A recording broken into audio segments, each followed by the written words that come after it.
Başlıyoruz. Caniko'yla kızak kaymaya. Pist burası. Hayvanı yedik. Uçurum dikkat et. Valla. Burası da engelli baksana. Süper ya. Burası da Ama engelli. benim botum yok. Oo Can, bu ne? Tünelin altından mı geçiyoruz? Şaka olmalı bu dostum. Şaka olmalı bu. Hayır. Hayır. Aa. Baba dikkat Çok zevkli. et. Nasıl? Vallahi o kadar güzel ki. Kızaklar kendi gidiyorlar. Dikkat.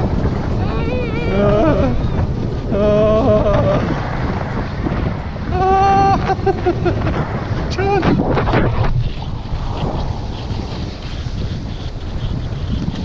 Nasıl ama? Dağların dışından gidiyoruz, gördün mü? Hoşuna gitti mi? Yine yapalım mı? Ama benim ayakkabılarımı değiştirmem lazım. Dikkat et. Baba sakın. Önüne bak. Hayır! Can! Bak fren yap, fren yap. Yok yok, daha güzel. Biraz daha hızlı olsun.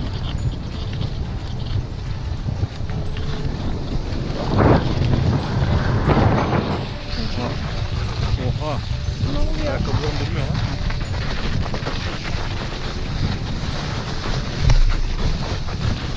Baba.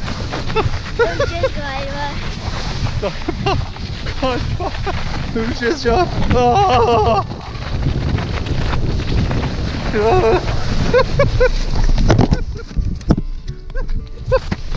İyi misin?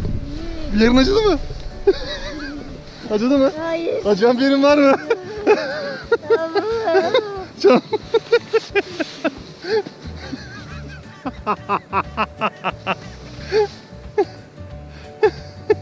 Nasılsın? Tamam.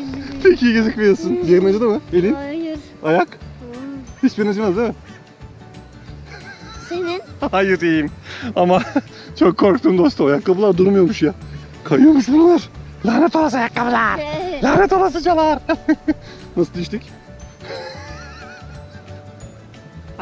Eyvah abi burada mahsur kaldığımızı farkında mısın? Hadi gel inelim şuradan aşağı.